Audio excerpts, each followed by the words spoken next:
Hey team, Melissa from Melissa vs. Fibromyalgia here, and I have a really quick tip for you based on a question someone asked me. So a student of my program, Foundations of Yoga for Chronic Pain and Fatigue,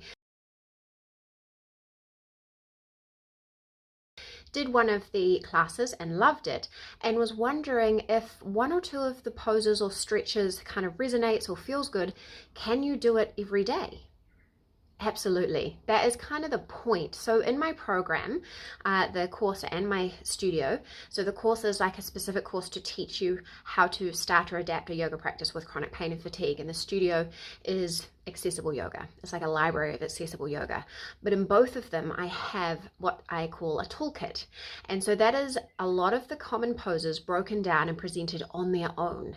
And the point is for you to take those tools, give them a go. So they might be neck stretches or cat and cow pose or grounded mountain or breathing practices.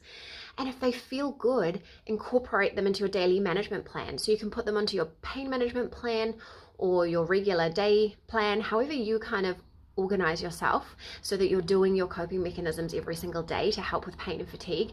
That's where it needs to go. So I myself do those neck stretches regularly, and so the neck stretches I teach in my yoga for neck pain class, which I can link below for you. I do those regularly. All the time I'm doing them, and they have given me the most benefit, and that's why I share them. So this is like all my classes, I create them from personal experience, and because I've done the research and because obviously I've done my yoga teacher training.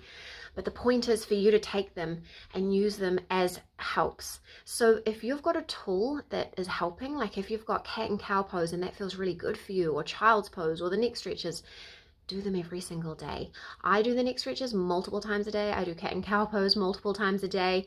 I've been known to just get out on the floor and amongst the kids and the dog and just randomly do child's pose because it feels good, and I know it helps, and it helps me to kind of keep the tension lower in my back and neck. So if there is a yoga tool inside a class you're doing and it feels good, consider doing it more often. Consider putting it into your daily management plan.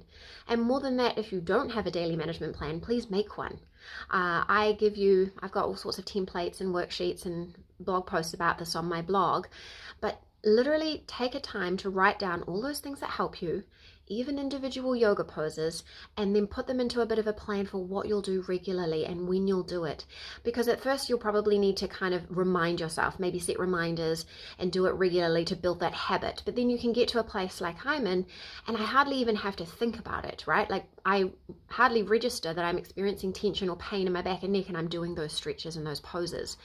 And like yesterday, my neck was really building to a bad place.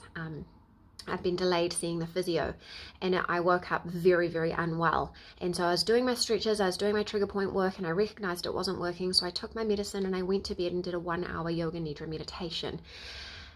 And it alleviated enough for me to get through the rest of the day. And so when you make that effort to find things and do things and make it a habit, it becomes much easier to manage. And then those big flare-ups don't become quite as bad as they may have.